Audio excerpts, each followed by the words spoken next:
So I was supposed to have court this morning, and my wife and I came down really sick at the beginning of this week, and the symptoms were consistent with COVID.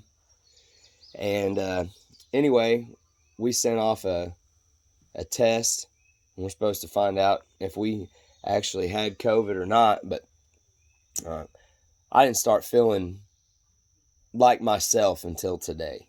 This morning I woke up, I still had a little bit of cough, still had a little bit of ache, but didn't feel like I was out of my head, and started feeling a lot closer to normal. But yesterday I called up to the circuit clerk's office, and I explained the situation, that I was supposed to have court today in person, and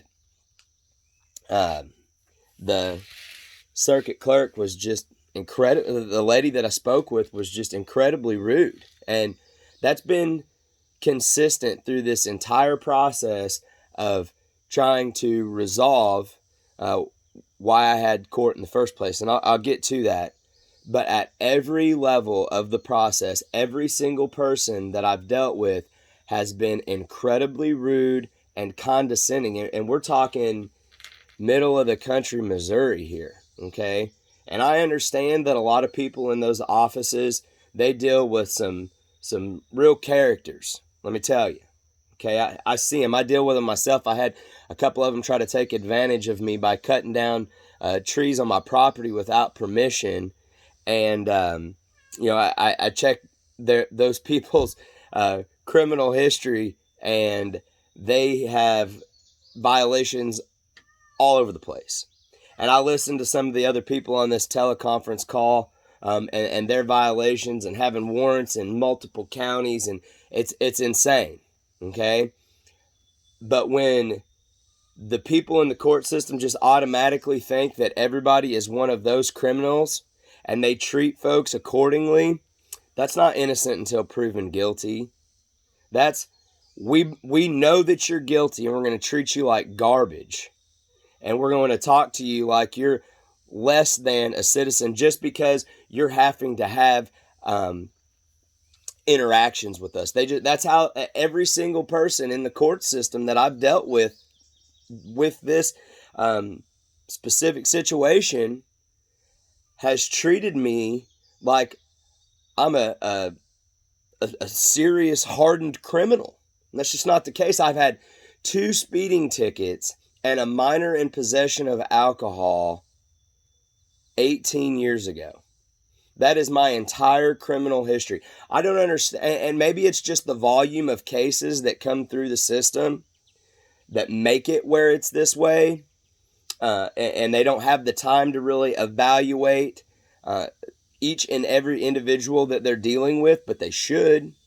They should take the time to look at the criminal record of every single person that they're dealing with. And I understand that can't happen on a phone call, okay? But I'm on there, I'm talking to the judge today, and he says, I have no note from anyone at the circuit clerk's office that you spoke with anyone, basically calling me a liar.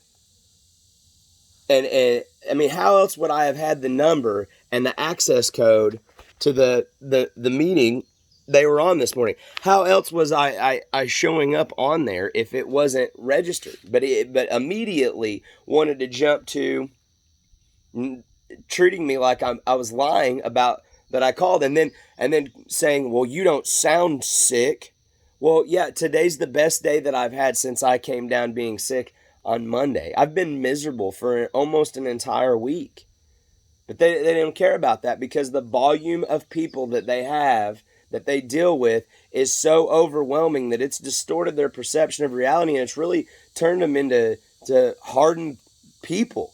There's not a lot of mercy. There's not a lot of grace. And I have a hard time believing that they can effectively determine what is upright and just if their heart is shaped that way. And that's kind of how our whole society has brought itself to the current predicament that we find ourselves in. And it's that so many people have discounted God's word and God's standard, and in doing so, it distorts a person's perception of reality. Because if you're not aiming to honor God, and you're not aiming to give God reverence, if you're so caught up living your life, if you're so attached to the system that is around us, if you give it more honor and prestige and glory than the creator of everything, then you are not in line with reality. And just to go back to the reason why I had court in the first place is that last November, my wife comes home and she says, "Hey, I heard today from one of my coworkers that you can get an extra antlerless tag through the Missouri Department of Conservation's mobile app." And I said, "Really?" I said, "Well, get on there and see if you can do that." So she downloads the mobile app and puts all my stuff in, and boom, she gets in there and purchases an extra antlerless tag. Sweet, that's more meat in the freezer. So I go out, I walk to the corner of my property. I mean, the deer were already there. And so I went ahead and busted a doe.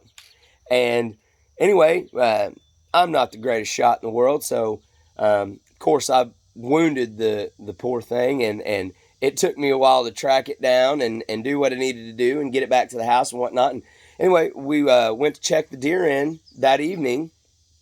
And all of a sudden it's saying you can't check in a deer, an extra antlerless tag for Phelps County.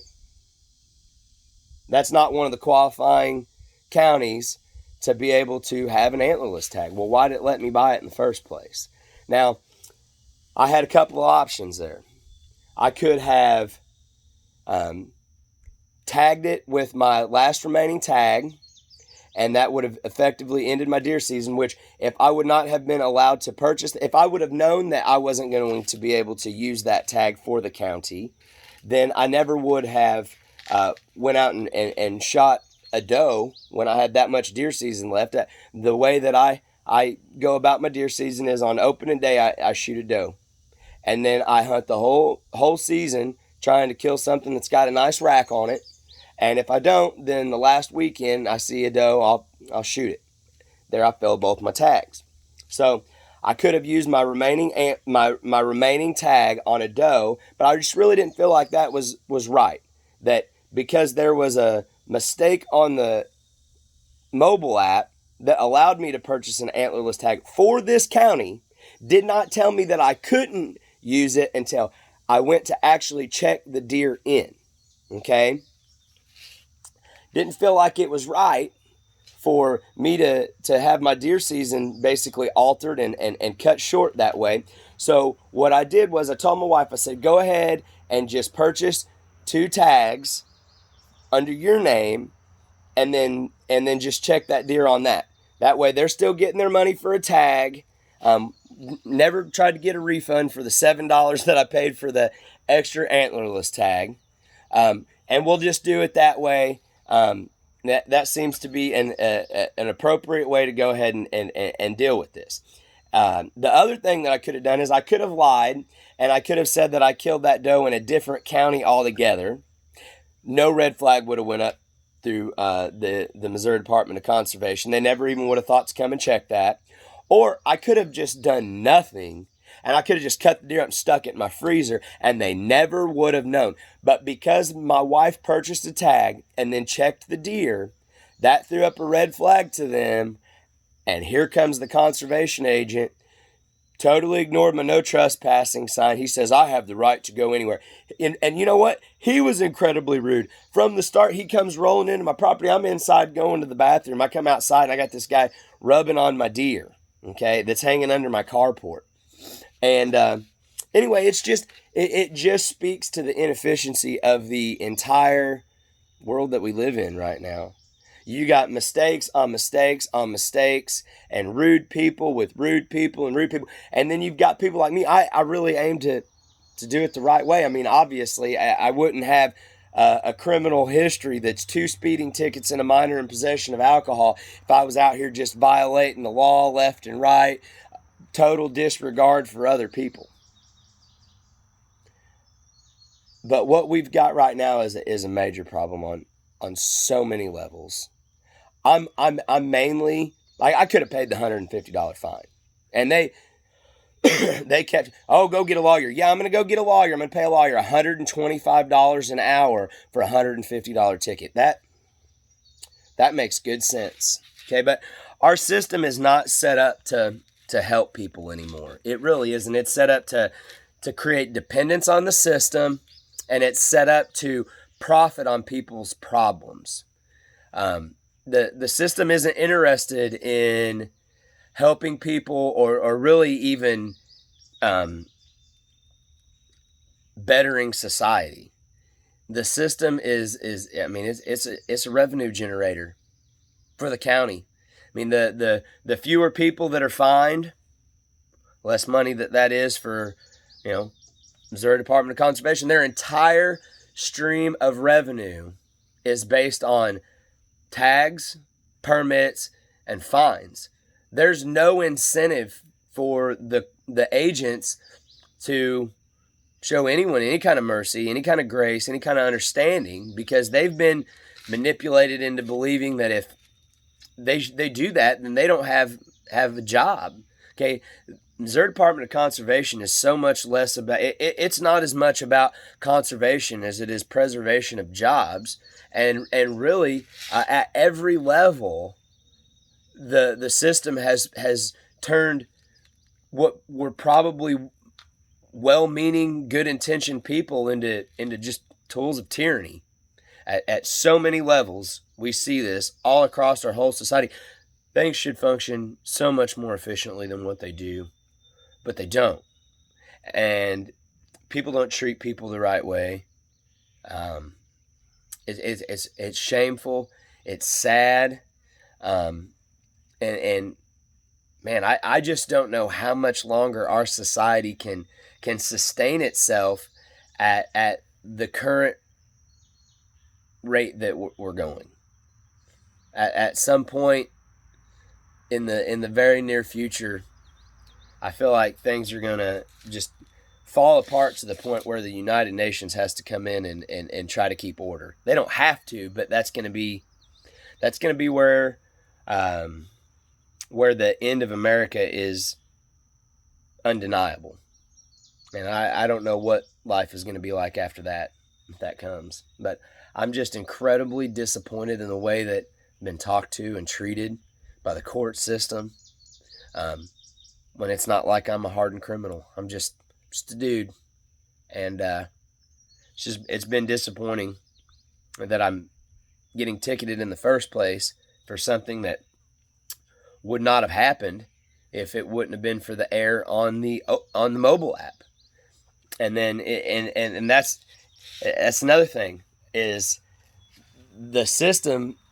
It's got itself protected at every level. They've got teams of lawyers at every level to support the system, to maintain the status quo of the system. And then you're just an average everyday person, and you're done wrong by the system, or you make a mistake that was heavily influenced by the system in the first place.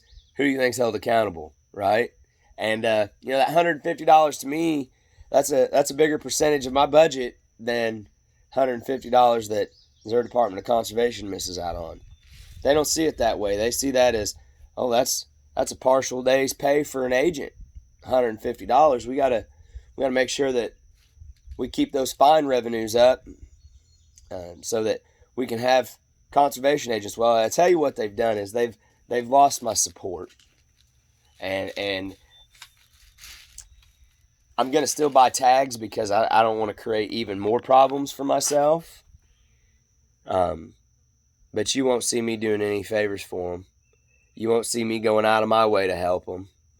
I see somebody in a throwdown with a conservation agent on the side of the road, I'm going to drive right on by. But if they would have done things the right way, they would have treated me fairly, then, hey, might have would have stopped and helped that person. It's a shame. Take care. God bless.